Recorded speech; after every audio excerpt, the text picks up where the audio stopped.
Hey, good afternoon, everybody. It is April 17th, 2024, and we are in the Old Testament book of Isaiah. We're going to read chapter 15 and 16 today.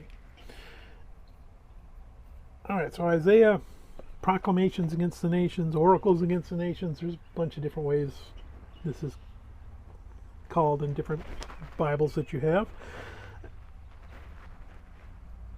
We said yesterday what we don't want to do is pull these out and call them prophecies by themselves, because they're not really prophecies by themselves. They're missing some things. We said, you know what, Isaiah isn't actually going to these countries and delivering this message to them, which usually is what happens with the prophecy. I mean, you can't expect people to act on messages that they didn't get. There's also nothing that these people are being asked to do, to choose. They're not being asked to repent. That's the usual thing that a prophecy wants you to do. It's telling you, hey, your judgment's been made, the wrath is coming. You keep on how you're going, you're going to be swallowed up by the wrath. If you repent and put yourself under my mercy, you're going to be saved, and you're going to be part of the remnant. So if these aren't prophecies, what are they? And we said, you know what, this is still continuation of this prophecy we've been looking at for the last few days. There were two prophecies. We saw one that went to the king. That was pretty straightforward. Just reminded the king, hey, you know what? You're supposed to be a Davidic king, trusting me, and I'm supposed to be your strength, and you're going around my back trying to mess with Assyria. Yeah, you decide. Are you going to follow me, or are you going to follow Assyria? And King Ahaz essentially said, well, you know, I'm going to, let me go with this. And God said, you know what? That's it. That's done. I'm done with this Davidic kingship, and always going to be a king of... king in the line of David sitting on his throne in Judah. You're on notice. That's getting ready to end. I'm still going to raise up a Messiah from the line of David, because that's what I want, but this part that benefits you, that's done. Then he goes to the people, and that was only about 4 chapters. He goes to the people, and that started around chapter 5, and we're still in it, and we're still going to be in it. So this is the meat and potatoes of this prophecy that's coming out, because he tells the people, judgment's coming, or judgment has been made. Judgment was made because you're lying, you're cheating, you're doing just about everything I told you I hated and I would destroy you for, and just about everybody's doing it. So that's it. That's done. Judah's on its way out. But you got some time.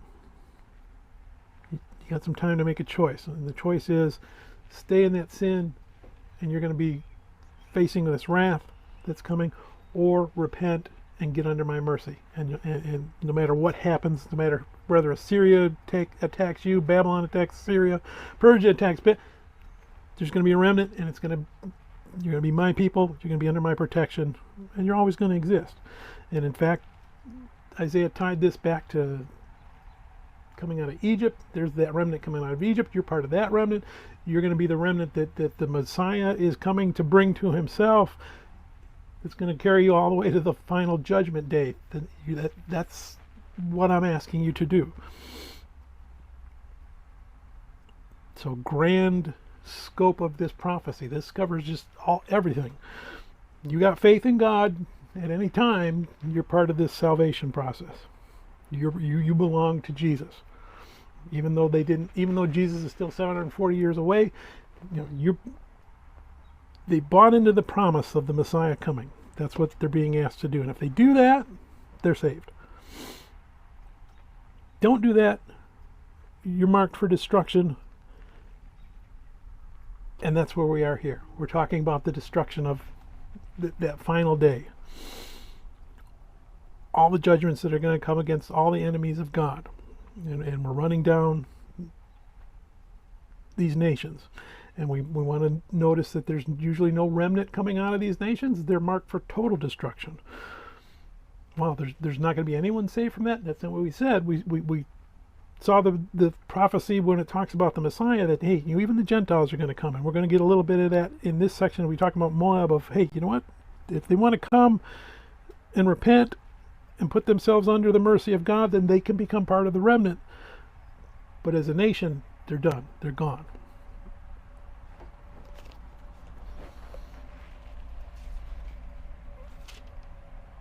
Some of this stuff is happening. Some of this stuff is going to happen. Some of this stuff hasn't happened yet.